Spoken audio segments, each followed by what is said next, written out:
So yo, what up mga kamaster? Nandito tayo ngayon sa Gold sa USD and yung isang entry natin is almost TP na siya.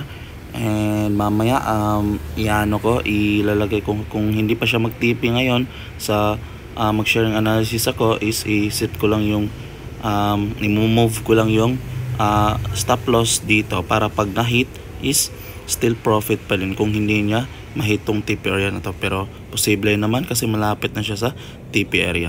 So in this situation, may dalawa pala akong entry, tapos doon ako nakapag-entry sa sa Android phone ko, doon ako nakapag-plotting kanina. Tapos doon ako nakapag-entry ng selling. So bali may dalawa akong entry dito, papakita ko. Tapos kasi hindi ko to na-send sa Telegram ko kasi ayoko mag-send ng tawag nito signal, sorry. So dito papakita ko ngayon yung ito yung chart ko sa Android ko. So almost kasi ngayon almost TP na tayo, pero yung situation niya kanina is almost tayong na stop loss. Itong area na to dito, almost tayo na stop loss. Yung SL ko is around dito. Supposedly sa high na to, itong high na to na yung SL ko, pero mas malaki na yung stop loss ko.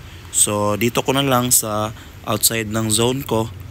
Tapos dito sa my week, yan, week na yan, na bearish na yan, dyan ko nilagay yung SL ko. In the current situation na pupunta siya sa zone, bumalik kasi siya sa zone almost tayong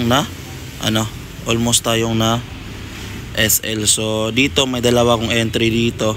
Ito yung TP area ko, dalawang TP area ko. So same entry ako sa zone, tapos yung TP ko is magkaiba.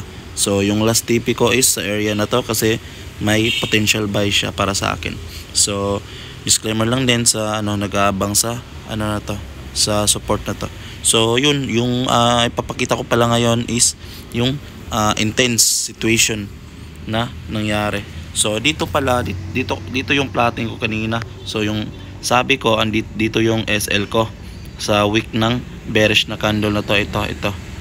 Tapos yung ginawa ni price, ito yung na-plot ko na area sa Android phone ko. Ito. Ang ginawa ni price, bumalik siya. So hindi talaga natin hawak yung market, no? Although alam natin yung zone, hindi naman talaga natin hawak. So kaya it's all about probabilities talaga and possibilities. So ang ginawa ni price is bumalik siya sa zone. Tapos almost niya hinit yung SL ko, yung dalawang entry ko. So what if lang what if nag-hit siya sa SL ko, yung dalawang entry ko dito, tapos yung ginawa ni price is tumugon or umayon sa bias ko na pa-sell. So malaking yun, malaking saklap yun kasi nag-SL nga, na-SL pa, tapos doon pa pumunta sa plano. So iyon, in-adjust ko yung SL ko, yung zone ko dito sa Android ko is mga around dito. So buti hindi ko dinikit lalo yung SL ko at nilagay ko lang bandang area na to. So doon ako nag-take risk kasi pag dito ako nag-SL, medyo malaki na yung SL ko. So dito na lang mga around area na to kasi na-spot ko din yung potential resistance. So dun. So yun yung intense part na almost ako nag-SL.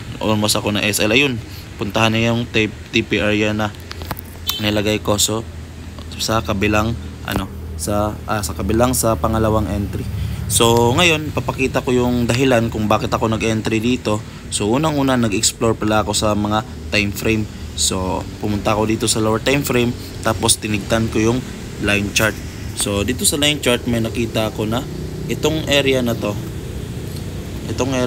dito, kaya yung dahilan niya na nakapag-sell siya dito kasi sa M5 tahimik lang sa M5, pero pag tinignan natin sa line chart is meron siya ditong support na nag-breakout na. So screenshot lang natin para mas malinaw. Yan. Tapos kumbaga dito yung area na itong area na to. Yan. Tapos lagyan natin ng support to resistance. Tapos B. So yung situation niya is BR. Support becomes resistance. Yun. So hindi ko to nakita kasi nasa M15 lang ako. Siguro sa M15 meron din. Nung nakita ko to is already happy na. So dito sa M15 hindi masyadong clear para sa akin, pero pag tinignan talaga natin, okay naman, ayos naman. Pero pag dito sa M5, yung scenario niya is balik tayo sa body candle. Ito nag-respect lang yung area ng candle na to sa area ng resistance, tapos boom, bagsak. So sa area na to is dito ako nakapag-entry. Balik tayo dito sa line chart. Dito ako nakapag-entry sa area na to. So yung dahilan ba't ako nakapag-entry dito, although may SBR din na nakita ko, pero lumagpas yung wick. Lumagpas yung wick kasi may base siya dito or supply. Kumbaga ganun yung pagka-plotting. May QM cell siya. Ito yung shoulder niya, ito yung head. Ito yung shoulder niya, ito yung head, ito yung pangalawang shoulder. Tapos bumalik siya sa area na to kasi may base siya na nire-respect itong base na to. So yung ginawa ni Price is nakita ko na, uy, may QM na dito tapos may base. So yun, dito ako nag-take risk. So yung ginawa ni Price, boom, bagsak. Kumbaga yung dalawang situation yung naganap dito. Meron tayong QM, itong area na to. Screenshot lang natin. Screenshot. Tapos plot natin itong area na to. Meron na tayong QM na na-form dyan, or si Gold meron ng QM na na-form dyan, area na to. Kung titignan natin sa line chart. Tapos itong area na to, itong na to is meron siyang base or kumbaga supply. So pag nilipat natin to sa line chart, itong area na to dito is pwede na siyang SBR, ganun. Pero lumagpas si Price, ang candle lumagpas ng konti. So yung ginawa niya, nag-respect nga siya, pero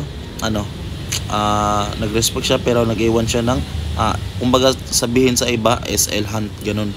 SL hunt yung week. So pwede natin i-consider kung sa susunod itong area na to, ganyan. I-consider natin tong base na to, base, ganyan. So yun, bagsak siya. So nag-perform na siya ng drop base drop. So drop base drop means drop base is downtrend. Pagka rally base naman is uptrend. So that's all I've got in McMaster. Kung meron ka nuggets o wala, balikan nyo lang yung video. So that's all I've got. God bless and more profits to come. Poy here.